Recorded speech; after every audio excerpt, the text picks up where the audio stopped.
Teams that are cruising right now, 12-2 for Mississippi, 11-3 for Arkansas.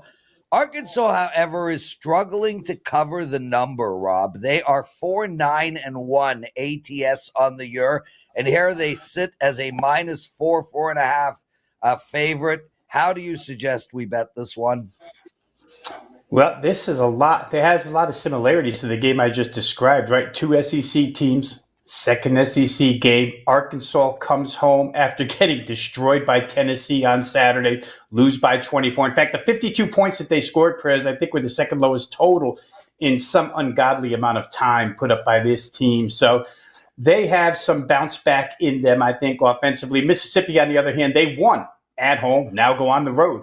So same situation as we had in the first game we talked about.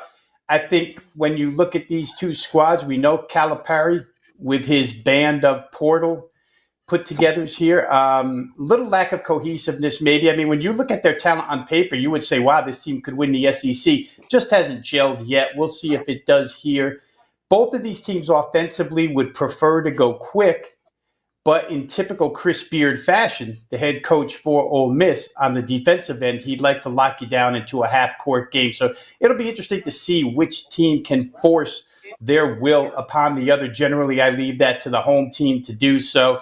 Ole Miss, like I say, they make you use an awful lot of clock in order to try and get off a shot. So for Arkansas, it'll be a transition game. Can Ole Miss get back in transition defense? And then for Ole Miss, probably the biggest thing here, can they get on the glass against Arkansas? Arkansas's front line edge is huge here, and Arkansas was dominated by Tennessee rebound-wise on Saturday.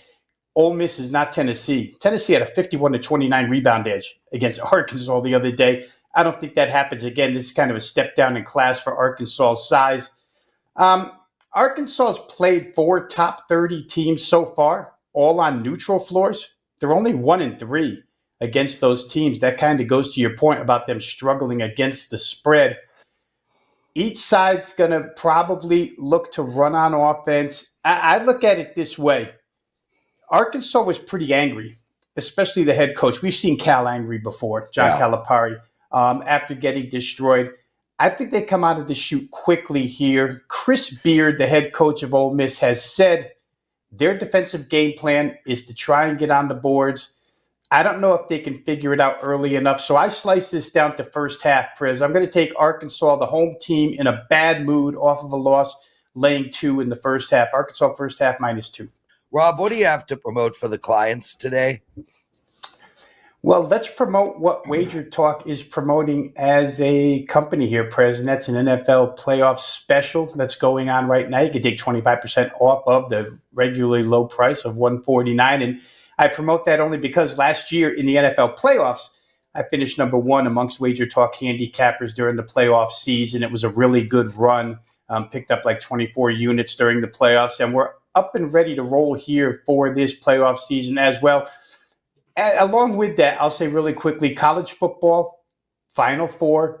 We have a play up already for the Final Four here. And college football since December 1st has, again, been tremendous. So look for all of that over at WagerTalk.com on my homepage.